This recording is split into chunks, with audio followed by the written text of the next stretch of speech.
Hi friends, welcome back to favourite feast. ನಾನು ನಿಮ್ಮ ಕುಮಾರಸ್ವಾಮಿ. ಸ್ನೇಹಿತರೆ, ಇವತ್ತಿನ ವಿಶೇಷ ಏನಪ್ಪ ಅಂತ ಹೇಳಿದ್ರೆ ಕನ್ನಡದ ತಿಂಡಿ ಕೇಂದ್ರ. ಗೆಳೆಯರೆ, ಇದು first main road, third cross, Chamarajpet, opposite Bata showroom ಇಲ್ಲಿದೆ. ಇದರ ಅಡ್ರೆಸ್ ಲಿಂಕ್ ಮತ್ತು ಮೆನುವನ್ನು ಡಿಸ್ಕ್ರಿಪ್ಷನಲ್ಲಿ ಹಾಕಿರ್ತೀನಿ. ಚೆಕ್ ಮಾಡಿ, ವಿಸಿಟ್ ಮಾಡಿ, ಟೇಸ್ಟ್ ಹೇಗಿತ್ತು ಅಂತ ಕಾಮೆಂಟ್ ಮಾಡಿ. ಫ್ರೆಂಡ್ಸ್, ಇಲ್ಲೇನಪ್ಪ ಸ್ಪೆಷಲ್ ಅಂತ ಹೇಳಿದ್ರೆ ವಾಂಗಿಬಾತ್ ಮತ್ತು ತಟ್ಟೆ ಇಡ್ಲಿ ತುಂಬಾನೇ ಸ್ಪೆಷಲ್ಲು.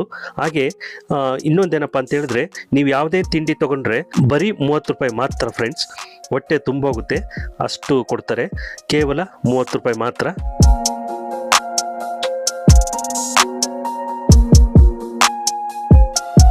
ಹಾಗೆ ಫ್ರೆಂಡ್ಸ್, ಈ ಓನರು ಕನ್ನಡದ ಅಭಿಮಾನಿ, ತುಂಬಾನೇ ಅಭಿಮಾನಿ ಅಂತ ಹೇಳ್ಬೋದು. ಒಳಗಡೆ ನೀವು ನೋಡ್ತಾ ಇದ್ದೀರಾ, ಕವಿಗಳು, ಸಾಹಿತಿಗಳು ಅವರು ಫೋಟೋ ಎಲ್ಲ ಹಾಕ್ಕೊಂಡಿದ್ದಾರೆ. ಅಷ್ಟೊಂದು ಕನ್ನಡ ಪ್ರೇಮಿ ಇವರು.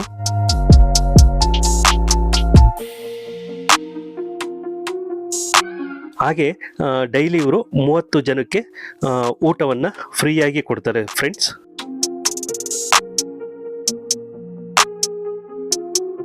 ಬನ್ನಿ, ಇಲ್ಲಿ ಏನೇನು ಸಿಗುತ್ತೆ, ಹೇಗೆಲ್ಲ ಮಾಡ್ತಾ ಇದ್ದೀರಾ ಅಂತ ನೋಡ್ಕೊಂಬರೋಣ.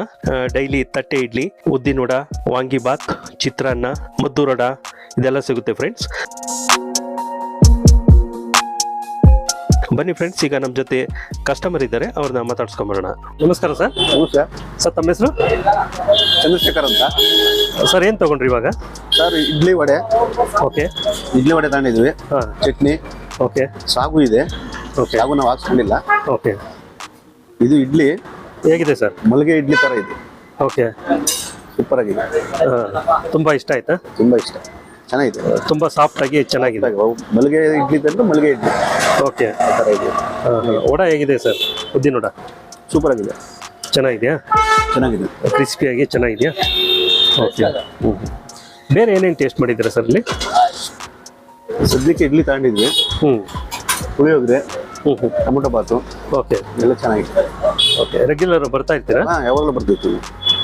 ನಮ್ಮ ಚಾನಲ್ ಸಬ್ಸ್ಕ್ರೈಬರ್ಸ್ ಮತ್ತು ವ್ಯೂವರ್ಸ್ಗೆ ಏನು ಹೇಳಕ್ಕೆ ಬಯಸ್ತೀರಾ ಸರ್? ಯಾರೇ ಬಂದ್ರು ಇಲ್ಲಿ ಚೀಪ್ ಅಂಡ್ ಬೆಸ್ಟ್ ಆಗಿ ಸಿಗುತ್ತೆ. ಚಿಕನ್ ಓಕೆ, ಬಡವ್ರಿಗೆ ಒಳ್ಳೆ ಅವಕಾಶ. Thank you sir. Thank you. ಹಾಗೆ ಫ್ರೆಂಡ್ಸ್, ಇಲ್ಲಿ ನಾವು ವಾಂಗಿಬಾತ್ ಟೇಸ್ಟ್ ಮಾಡಿದ್ವಿ. ಸಖತ್ತು, ತುಂಬಾ ಚೆನ್ನಾಗಿತ್ತು. ಹಾಗೆ ತಟ್ಟೆ ಇಡ್ಲಿ ಕೂಡ ತುಂಬಾ ಸ್ಮೂತಾಗಿ ಸೂಪರಾಗಿರುತ್ತೆ. ಬಂದಾಗ ಮರಿದಲೆ ವಾಂಗಿಬಾತ್ ಮತ್ತು ಇಡ್ಲಿಯನ್ನು ಟೇಸ್ಟ್ ಮಾಡಿ. ನಿಮಗೆ ಟೇಸ್ಟ್ ಹೇಗೆ ಅನ್ನಿಸ್ತು ಅಂತ ಕಾಮೆಂಟ್ ಮಾಡಿ. ಕೇವಲ 30 ರೂಪಾಯಿಗೆ ಮಾತ್ರ ನೀವು ಯಾವ ತಿಂಡಿ ತೊಗೊಂಡ್ರು ಕೂಡ 30 ರೂಪಾಯಿ. ತುಂಬಾ ಚೆನ್ನಾಗಿರುತ್ತೆ. ಒಮ್ಮೆ ಬನ್ನಿ, ಟೇಸ್ಟ್ ಮಾಡಿ, ಎಂಜಾಯ್ ಮಾಡಿ.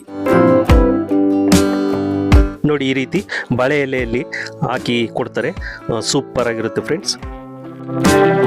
ಬನ್ನಿ ಫ್ರೆಂಡ್ಸ್, ಈಗ ಮತ್ತೊಬ್ರು ಕಸ್ಟಮರ್ ನಮ್ಮ ಜೊತೆ ಇದ್ದಾರೆ, ಅವ್ರನ್ನ ಮಾತಾಡ್ಸ್ಕೊಂಬರೋಣ. ನಮಸ್ಕಾರ ಸರ್. ನಮಸ್ಕಾರ ಸರ್, ತಮ್ಮ ಹೆಸರು? ಮಧುಸೂದನ್ ಅಂತ. ಸರ್, ಏನು ತೊಗೊಂಡಿದ್ರಿ ಇವಾಗ? ಸರ್, ರೈಸ್ ಬಾತ್ ತಗೊಂಡಿದ್ದೀನಿ. ರೈಸ್ ಬಾತು ಹೇಗಿದೆ ಸರ್ ಟೇಸ್ಟ್? ಚೆನ್ನಾಗಿದೆ. ಬೇರೆ ಕಡೆಗೂ ಇಲ್ಲಿಗೂ ಏನು ಡಿಫ್ರೆನ್ಸ್ ಅನ್ನಿಸುತ್ತೆ ಸರ್ ನಿಮಗೆ? ಇಲ್ಲಿ ಟೇಸ್ಟ್ ಕೊಡ್ತಾನೆ, ರೇಟು ಕಮ್ಮಿ. ಎಷ್ಟು ರೇಟ್ ಕಮ್ಮಿ ಅಂದರೆ ಎಷ್ಟು ಸರ್? ಸರ್, ಅದಕ್ಕೂ ಇದಕ್ಕೂ ಒಂದು 30-40 ರೂಪಾಯಿ. ಇಲ್ಲಿ ಎಷ್ಟಿದೆ ರೈಸ್ ಬಾತ್ ಒಂದು ಪ್ಲೇಟ್? ಇಲ್ಲಿ ಹಾಫ್ ರೈಸು ಫುಲ್ ರೈಸ್ ಕೊಟ್ಟಂಗೆ ಕೊಡ್ತಾರೆ. ಹಾಫ್ ರೈಸೇ ಫುಲ್ ರೈಸ್ ಥರ ಕೊಡ್ತಾರೆ. ಓಕೆ, ಎಷ್ಟು ತಗೊಳ್ತಾರೆ ಹಾಫ್ ರೈಸ್? ಇದು ಹಾಫ್ ರೈಸು 20 ರೂಪಾಯಿ ತಗೊಂತಾರೆ. 20 ರೂಪಾಯಿ. ಒಟ್ಟಲ್ಲಿ ಬಡವರಿಗೆ ಒಳ್ಳೆ ಊಟ, ಹೊಟ್ಟೆ ತುಂಬ ಊಟ. ಹೊಟ್ಟೆ ತುಂಬ ಊಟ. ಬೇರೆ ಏನೇನು ಟೇಸ್ಟ್ ಮಾಡಿದ್ದೀರಾ ಸರ್? ಇವತ್ತು ಬಂದಿರೋದ? ಓಕೆ. ಸೊ ಈ ರುಚಿ ನೋಡಿ ಮತ್ತೆ ಮತ್ತೆ ಬರಬೇಕು ಅನ್ನಿಸ್ತಾ ಇದೆಯಾ? ಬರಬೇಕು, ಪರವಾಗಿಲ್ಲ, ರೇಟ್ಗೆ ಪರವಾಗಿಲ್ಲ, ರುಚಿನೂ ಚೆನ್ನಾಗಿದೆ, ಟೇಸ್ಟು ಇದೆ. ಓಕೆ. ನಮ್ಮ ಚಾನಲ್ ಸಬ್ಸ್ಕ್ರೈಬರ್ಸ್ ಮತ್ತು ವ್ಯೂವರ್ಸ್ಗೆ ಏನು ಹೇಳಕ್ಕೆ ಬಯಸ್ತೀರಾ ಸರ್? ಸರ್, ಒಳ್ಳೇದು, ಟೇಸ್ಟು ಇದೆ, ರೇಟು ಪರವಾಗಿಲ್ಲ, ತಿನ್ಬೋದು. ಓಕೆ. ಬಾಳೆ ಎಲೆ ಊಟ ತಿನ್ಬೋದು. ಓಕೆ, ಈ ರೀತಿ ಬಾಳೆ ಎಲೆ ಹಾಕಿ ಕೊಡ್ತಾರೆ. ಎಫೆಕ್ಟ್ ಇದಲ್ಲ. ಹೆಲ್ತ್ ನೋಡಿ, ಹಾಫ್ ರೈಸೇ ಇಷ್ಟೊಂದು ಕೊಟ್ಟಿದ್ದಾರೆ. ಹಾಫ್ ರೈಸೇ ಫುಲ್ ರೈಸ್ ಕೊಟ್ಟಂಗೆ ಕೊಟ್ಟಿದ್ದಾರೆ. Okay, thank you sir. ನೋಡಿ ಫ್ರೆಂಡ್ಸ್, ಎಷ್ಟು ಜನ ಕಸ್ಟಮರ್ಸ್ ಎಲ್ಲ ಇಲ್ಲಿ ಟೇಸ್ಟ್ ಮಾಡ್ತಾ ಇದ್ದಾರೆ.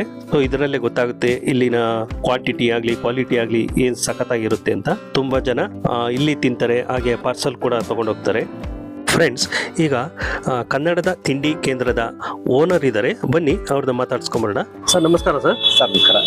ಸೊ ತಮ್ಮ ಹೆಸರು? ರಾಮಚಂದ್ರ ಅಂತ ಹೇಳ್ಬಿಟ್ಟು. ಓಕೆ. ಸೊ ನಿಮ್ದು ಹೋಟ್ಲ್ ಹೆಸರು ಕನ್ನಡದ ತಿಂಡಿ ಕೇಂದ್ರ.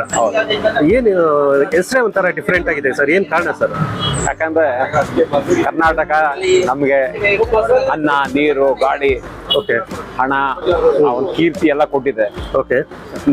ನಾವು ಬಂದು ಕರ್ನಾಟಕ ಏನ್ ಕೊಟ್ಟಿದ್ರೆ, ಅದಕ್ಕೆ ನಮ್ಮ ತಿಂಡಿ ಕೇಂದ್ರಕ್ಕೆ ಒಂದು ಕನ್ನಡದ ತಿಂಡಿ ಕೇಂದ್ರ ಅಂತ ಇಟ್ಟಿದ್ರಿ. ಯಾಕೆಂದ್ರೆ ಒಳಗಡೆ ಎಲ್ಲ ನೋಡ್ತಾ ಇದ್ರೆ ತುಂಬಾ ಪುಸ್ತಕಗಳು, ಮತ್ತೆ ಕನ್ನಡದ ಇತಿಹಾಸಕಾರರು, ಕಾದಂಬರಿಕಾರರು, ಕವಿಗಳು ಅವ್ರದ್ದೆಲ್ಲ ಪೋಸ್ಟ್ ಎಲ್ಲ ಹಾಕಿದ್ದೀರಾ. ಎಷ್ಟು ಅಭಿಮಾನ ಸರ್ ನಿಮ್ಗೆ ಕನ್ನಡ? ಅದು ಇರ್ಲೇಬೇಕಲ್ವಾ. ಓಕೆ. ಇವಾಗ ಇದು ನಾವು ನಮ್ಮ ತಂದೆ ತಾಯಿಗಳನ್ನ ನಾವು ಎಷ್ಟು ಪ್ರೀತಿ ಮಾಡ್ತೀರಾ, ಓಕೆ, ಅದೇ ರೀತಿಯಾಗಿ ನಮ್ಮ ಕನ್ನಡನೂ ಕೂಡ ನಾವು ಪ್ರೀತಿ ಮಾಡ್ಲೇಬೇಕು ತಾನೆ. ಯಾಕಂದ್ರೆ ನಮ್ಗೆ ಇದು ಎಲ್ಲ ಕೊಟ್ಟಿದೆ. ಓಕೆ. ನಾವು ಕನ್ನಡಕ್ಕೆ ಏನಾದ್ರು ಒಂದು ಕೊಡ್ಬೇಕಲ್ವಾ ನಾವು. ಆ ಒಂದು ಗುಣನ ನಾವು ತಿರ್ಸಕ್ಕಾಗಲ್ಲ. ಓಕೆ. ಆದ್ರೂ ಕೂಡ ನಮ್ಮ ತಿಂಡಿ ಕೇಂದ್ರಕ್ಕೆ ಕನ್ನಡದ ತಿಂಡಿ ಕೇಂದ್ರ ಅಂತ ಇದ್ದೀನಿ. ನೋಡಿ, ಇವಾಗ ಸುಮಾರು ಜನ ಅವ್ರ ಜೀವಂತವಾಗಿಲ್ಲ. ಡಿ ವಿ ಗುಂಡಪ್ಪ ಅವರು, ಮಾಸ್ತಿ ವೆಂಕಟೇಶ್ ಅವರು, ಆಮೇಲೆ ಭಾರತ ರತ್ನ ಸರ್ ಎಂ ವಿಶ್ವೇಶ್ವರಯ್ಯ ಅವರು, ಕುವೆಂಪು ಅವರಿಲ್ಲ, ಎಷ್ಟು ಜನ ಇವಾಗಿಲ್ಲ ಅವರು. ಆದ್ರೆ ಅವ್ರು ಮಾಡಿರುವಂತ ಸಾಧನೆಗಳು ಅದು ಎಷ್ಟೇ ವರ್ಷ ಆದ್ರೂ ಕೂಡ ಅದು ಒಂದು ಚಿರಸ್ಥಾಯಿವಾಗಿರುತ್ತೆ. ಆ ಒಂದು ಸಾಲಿಗೆ ಹೋಗ್ಬೇಕು ಅಂತ ನನ್ಗೆ ಆಸೆ. ಆ ಸಾಲಿಗೆ ಹೋಗಕ್ಕಾಗಲ್ಲ ನಾವು. ಆದ್ರೂ ಕೂಡ ಅವರ ಒಂದು ಚಿಂತನೆಗಳನ್ನ ಇಟ್ಕೊಂಡು ನಾವು ಕನ್ನಡದ ತಿಂಡಿ ಕೇಂದ್ರ ಅಂತ ಇಟ್ಟಿರೋದು. ಅದೇ ರೀತಿಯಾಗಿ ನಮ್ಮ ಒಂದು ತಿಂಡಿ ಕೇಂದ್ರದಲ್ಲಿ ಒಂದೊಂದು ಸಾಹಿತಿಗಳ ಹೆಸರಿಗೆ ಒಂದೊಂದು ತಿಂಡಿಗಳದ್ದು ಬೇರೆ ನಾವು ಇಟ್ಟಿದ್ರಿ.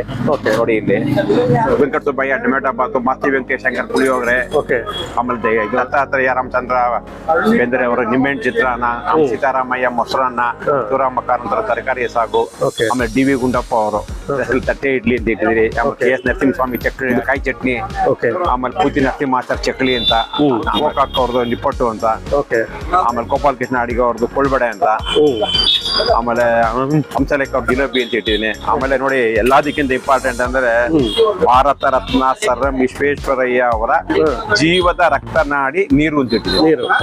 ಯಾಕಂದ್ರೆ ನೀರು ಇಂಪಾರ್ಟೆಂಟ್ ಅಲ್ವಾ. ಆಮೇಲೆ ಅದೇ ರೀತಿಯಾಗಿ ನಮ್ಮ ತಿಂಡಿ ಕೇಂದ್ರದಲ್ಲಿ ಇದು 2 ಕಣ್ಣುಗಳಿದೆ. ಒಂದು ಆನಂದ, ಒಂದು ರತ್ನಾಕರ ಅಂತ. ಅವ್ರಿಗೆ ಕನ್ನಡದ ತಿಂಡಿ ಕೇಂದ್ರದ ಕಣ್ಣುಗಳು ಅಂತ ಇಟ್ಟಿದ್ದೀನಿ. ಯಾಕಂದ್ರೆ ಅವ್ರಿದ್ರೇನೆ ನಾವು ಇದೆಲ್ಲ ಮಾಡಕ್ಕಾಗದ, ಇಲ್ಲಾಂದ್ರೆ ಮಾಡಕ್ಕಾಗಲ್ಲ. ಅದಕ್ಕೋಸ್ಕರ ಅವ್ರ ಹೆಸರು ಕೂಡ ಇಟ್ಟಿದ್ದೀನಿ. ಆಮೇಲೆ ನಮ್ಮ ತಿಂಡಿ ಕೇಂದ್ರದಲ್ಲಿ ಪ್ರತಿದಿನ 30 ಜನ ಫ್ರೀಯಾಗಿ ಊಟ ಕೊಡ್ತೀನಿ. ಒಂದು 900 ರೂಪಾಯಿ ಆಗತ್ತೆ ಒಂದು ದಿನಕ್ಕೆ. ಒಂದು ತಿಂಗಳಿಗೆ 27,000 ರೂಪಾಯಿ. ಅದಕ್ಕೆಲ್ಲ ಕೆಲವು ಸ್ಪಾನ್ಸರ್ ಮಾಡ್ತಾರೆ, ಕೆಲವು ಸ್ಪಾನ್ಸರ್ ಮಾಡಲ್ಲ. ಸ್ಪಾನ್ಸರ್ ಮಾಡ್ಲಿ, ಸ್ಪಾನ್ಸರ್ ಮಾಡ್ಲಿ ಅಲ್ರಿ, ಇದು ಯಾರೇ ಬಂದು ಕೇಳಿದ್ರು ಕೂಡ ಅವ್ರಿಗೆ ನಾವು ಉಚಿತವಾಗಿ ನಾವು ತಿಂಡಿ ಕೊಡ್ತೇವೆ. ಬ್ರೈನ್ ಡೆಡ್ ಆದ್ರೆ ನಮ್ ಕಣ್ಣು, ಒಂದ್ ಚರ್ಮ, ಹಾರ್ಟು, ಲಿವರ್, ಕಿಡ್ನಿ ಅದೆಲ್ಲ ದಾನ ಮಾಡ್ಬೋದು. ಆ ಒಂದು ಫಾರ್ಮ್ ಕೂಡ ನಮ್ಮ ತಿಂಡಿ ಕೇಂದ್ರದಲ್ಲಿದೆ. ನಾನು ಒಂದು 4-5 ವರ್ಷದಿಂದ ಒಂದು 350 ಜನದ್ದು ಅವ್ರಿಗೆಲ್ಲ ಇಲ್ಲೇ ಫಾರಂ ಕೊಟ್ಟು ಅವ್ರನ್ನೆಲ್ಲ ಇದು ಮಾಡ್ತಿದ್ದೀನಿ. ಆಮೇಲೆ ಮರಣಾನಂತರ ದೇಹದಾನ. ಯಾಕಂದ್ರೆ ಒಂದು ದೇಹದಿಂದ 30 ಜನ ವಿದ್ಯಾರ್ಥಿಗಳಿಗೆ ಅನುಕೂಲ ಆಗತ್ತೆ. ಯಾಕಂದ್ರೆ ಅವರು ಮೆಡಿಕಲ್ನ ಎಷ್ಟೇ ಇದು ಮಾಡ್ಬೋದು, ಓದ್ಬೋದು. ಆದ್ರೆ ಒಂದು ದೇಹನ ಅವ್ರು ಪರೀಕ್ಷೆ ಮಾಡಿದಾಗ್ಲೇ ಅವ್ರು ಡಾಕ್ಟ್ರು ಅಂತ ಆಗೋದು. ಅದನ್ನ ಒಂದು ಇದು 40 ಜನದ ಮಾಡಿದ್ದೀನಿ. ಅದ್ರಲ್ಲಿ ಒಂದು 10 ಜನ ಮರಣ ಹೊಂದಿದ್ದಾರೆ. ಅವ್ರ ದೇಹವನ್ನ ಬೆಂಗಳೂರು ಮೆಡಿಕಲ್ ಕಾಲೇಜ್ಗೆ ಕೊಟ್ಟಿದ್ದೀನಿ. ಅದಲ್ಲದೆ ಇದು ನಾನು ಕೂಡ ನನ್ನ ಮರಣ ನಂತರ ಇದು ನನ್ನ ದೇಹವನ್ನು ಬೆಂಗಳೂರು ಮೆಡಿಕಲ್ ಕಾಲೇಜ್ಗೆ ಪ್ಲೇಸ್ ಮಾಡಿದ್ದೀನಿ. ಇಷ್ಟೇ. ಏನ್ ಸ್ಪೆಷಲ್ ಸರ್ ನಿಮ್ಮ ಹೋಟ್ಲಲ್ಲಿ? ಏನ್ ಸ್ಪೆಷಲ್ ಆಗಿ ಸಿಗುತ್ತೆ? ಇದು ವಾಂಗಿಬಾತು, ತಟ್ಟೆ ಇಡ್ಲಿ, ಪುಳಿಯೋಗರೆ, ಚಿತ್ರಾನ್ನ ಎಲ್ಲ ಚೆನ್ನಾಗಿದೆ. ಕೆಲವರು ಕೆಲವೊಂದು ತಿಂತಾರೆ. ನಮ್ಮ ಹತ್ರ ಬಹಳ ಒಂದು ಫೇಮಸ್ ಅಂದ್ರೆ ವಾಂಗಿಬಾತು. ಎಷ್ಟು ಒಂದು ತಿಂಡಿ? ಎಷ್ಟು? 30 ರೂಪಾಯಿ ಅಷ್ಟೇ ಅಂತಾರೆ. ಕೇವಲ 30 ರೂಪಾಯಿ ಅಷ್ಟೇ ಅನ್ಕೊಂಡಿದ್ದೀನಿ. ನಾ ಸಾಯೋವರೆಗೂ ಇದು ಬೆಲೆ ಜಾಸ್ತಿ ಮಾಡಲ್ಲ ಅಂತ ಅನ್ಕೊಂಡಿ. ನಾವು ಶುರು ಮಾಡ್ಬೇಕಾದ್ರೆ 3 ರೂಪಾಯಿ ಇತ್ತು. ಆಮೇಲೆ ಇದು 7 ರೂಪಾಯಿ, 10 ರೂಪಾಯಿ, 15, 20, 25, 30 ರೂಪಾಯಿಗೆ ಬಂದು ನಿಂತಿದೆ. ಬೆಲೆ ಎಷ್ಟೇ ಜಾಸ್ತಿ ಆದ್ರೂ ಕೂಡ ಅಷ್ಟೇ ಬೆಲೆ. ಸುಮಾರು ಜನ ಕೇಳ್ತಾರೆ, ಏನ್ ಸರ್ ನಿಮ್ ಏನಾರ ಇದು ಸಿಗತ್ತಾ ಇದರಲ್ಲಿ ಇಷ್ಟು ಕಮ್ಮಿ ಕೊಡ್ತೀರಾ ಅಂತ. ಸಿಗ್ಲಿ ಬಿಳಿ ಏನಾಗಿದಿಲ್ಲ, ಆಸೆ ಇಲ್ಲ. ನನ್ಗೆ ಮನೆ ಮಾಡ್ಬೇಕು, ಮನೆ ಮಾಡ್ಬೇಕು, ಆಸ್ತಿ ಮಾಡ್ಬೇಕು ಆಸೆ ಇಲ್ಲ. ನಾನ್ ಸತ್ತ ಮೇಲೆ ಬದುಕ್ಬೇಕು. ಆ ಒಂದು ಧ್ಯೇಯ ಇಟ್ಕೊಂಡು. ಯಾಕಂದ್ರೆ ಇವರೆಲ್ಲ ಮಹಾನ್ ಭಾವರುಗಳು ಅವರೆಲ್ಲ ಇಲ್ಲ, ಅವರೆಲ್ಲ ಸತ್ತ ಮೇಲೆ ಬದುಕಿದ್ದಾರೆ. ನನ್ನ ಉದ್ದೇಶ ಅದೇ, ನಾ ಸತ್ತ ಮೇಲೆ ಬದುಕು. ಆ ಉದ್ದೇಶದಿಂದ ನಾನು ಮಾಡ್ತೇನೆ. ತುಂಬ ಜನ ಕಸ್ಟಮರ್ಸ್ ಮಾತಾಡ್ತಾರೆ ಅಷ್ಟೇ, ತುಂಬ ಚೆನ್ನಾಗಿದೆ ತಿಂಡಿ, ಹಾಫ್ ರೈಸ್ ತಗೊಂಡ್ರು ಕೂಡ ಫುಲ್ ರೈಸ್ ಥರನೇ ಕೊಡ್ತಾರೆ, ರೇಟು ತುಂಬ ಕಮ್ಮಿ, ಸಖತ್ತಾಗಿದೆ, ತುಂಬ ಇಷ್ಟ ಆಯಿತು ಅಂತ. ಏನು ಹೇಳ್ತೀವಿ ಸರ್ ನಿಮ್ಮ ಕಸ್ಟಮರ್? ಸರ್, ನಮ್ಮ ತಿಂಡಿ ಕೇಂದ್ರಕ್ಕೆ ಈ ಆಟೋ ರಿಕ್ಷಾದವರು, ಆಮೇಲೆ ಕೂಲಿ ಕಾರ್ಮಿಕರುಗಳು, ಓಕೆ, ಆಮೇಲೆ ಇದು ಮೆಡಿಕಲ್ ರೆಪ್ರೆಸೆಂಟೇಟಿವ್ಗಳು ಅಂತಹ ವ್ಯಕ್ತಿಗಳೇ ಬರೋದು. ಓಕೆ, ಅದರಿಂದ ಅವ್ರಿಗೆ 30 ರೂಪಾಯಿ ಕೊಟ್ಟರೆ ಖುಷಿ ಆಗಬೇಕು, ಆ ಉದ್ದೇಶ ಇಟ್ಕೊಂಡು ಮಾಡ್ತಾ ಇದ್ದೆ. ನಾನು ಹೇಳಿದ್ನಲ್ಲ, ನನಗೆ ಬೆಂಗಳೂರು ಸ್ವಂತ ಮನೆ ಇಲ್ಲ, ಆಸ್ತಿ ಪಾಸ್ತಿ ಏನು ಇಟ್ಟಿಲ್ಲ ನಾನು. ಓಕೆ, ನನ್ಗೊಬ್ಬ ಮಗ ಇದ್ದಾನೆ, ಒಂದು BE ಆಗಿದೆ, ಅವನ ಕಡೆ ಕೆಲ್ಸಕ್ಕೆ ಹೋಗ್ತಾ ಇದ್ದಾನೆ, ಅವನ ಜೀವನ ಅವನು ಮಾಡ್ತಾನೆ. ಸಾಕು, ನನಗೇನು ಇದಿಲ್ಲ, ಬೇರೆ ಮನೆ ಮಾಡಬೇಕು, ಆಸ್ತಿ ಮಾಡಬೇಕು ನನಗೇನು ಆಸೆ ಇಲ್ಲ. ಅದರಿಂದ ಸಾಕು, ನಾನು ಬರೋದು ನನಗೆ ಊಟಕ್ಕೆ ಬಟ್ಟೆಗೆ ಸಾಕಾಗತ್ತೆ, ನಮ್ಮ ಹುಡುಗರು ಸಂಬಳಕ್ಕೆ ಸಾಕಾಗತ್ತೆ, ಸಾಕು, ಅಷ್ಟೇ ಬೇಕಾಯ್ತು, ಬೇರೆ ಇನ್ನೇನು ನನಗೆ ಇದಿಲ್ಲ ಆಸೆ. ಓಕೆ. ಆಮೇಲೆ ನಮ್ಮ ತಿಂಡಿ ಕೇಂದ್ರಕ್ಕೆ ತುಂಬಾ ಜನ ರಾಜಕಾರಣಿಗಳು, ಸಾಹಿತಿಗಳು, ಚಲನಚಿತ್ರ ಇವ್ರುಗಳು ಎಲ್ಲರೂ ಬಂದಿದ್ದಾರೆ. ಎಲ್ಲರೂ ಕೂಡ ಒಂದು ಖುಷಿ ಪಡ್ಕೊಂಡು ಹೋಗಿದ್ದಾರೆ. ಏನು ಇಷ್ಟು ಕಮ್ಮಿ ಬೆಲೆ ಕೊಡ್ತೀರಾ ಅಂತ. ಸತ್ ಮೇಲೆ ಬದುಕಬೇಕು. ನಾನು ಇದ್ದಾಗ ಏನೋ ಚಿತ್ರಾನ್ನ ಮಾಡಿದೆ, ಮಾತು ಮಾಡಿದೆ ಅನ್ನೋದಿಲ್ಲ, ನಾನು ಸತ್ ಮೇಲೆ ಬದುಕಬೇಕು, ಆ ಉದ್ದೇಶ ಇಟ್ಕೊಂಡು ನಡೀತಾ ಇದೆ. Okay, thank you sir, thank you so much. ನಿಮ್ಮ ಈ ಪುಣ್ಯದ ಕಾರ್ಯಕ್ಕೆ ಅಭಿನಂದನೆಗಳು ಸರ್. Thank you. ಒಳ್ಳೆಯದಾಗಲಿ ಫ್ರೆಂಡ್ಸ್, ಇವತ್ತಿನ ವಿಡಿಯೋ ಇಲ್ಲಿಗೆ ಮುಗಿಸ್ತಾ ಇದ್ದೀನಿ. ಮತ್ತೊಂದು ವಿಶೇಷ ವಿಡಿಯೋದೊಂದಿಗೆ ಮತ್ತೆ ಭೇಟಿಯಾಗೋಣ. ಇವತ್ತಿನ ಈ ವಿಡಿಯೋ ನಿಮಗೆ ಇಷ್ಟ ಆಗಿದ್ದರೆ ಲೈಕ್ ಮಾಡಿ, ಕಾಮೆಂಟ್ ಮಾಡಿ, ಶೇರ್ ಮಾಡಿ. ನೀವು ಇನ್ನೂ ನಮ್ಮ ಚಾನಲ್ಗೆ ಸಬ್ಸ್ಕ್ರೈಬ್ ಆಗದೆ ವಿಡಿಯೋ ನೋಡ್ತಾ ಇದ್ದರೆ ಈ ಕೂಡಲೇ ಸಬ್ಸ್ಕ್ರೈಬ್ ಮಾಡ್ಕೊಳ್ಳಿ. Thank you for watching till end. Bye bye, see you.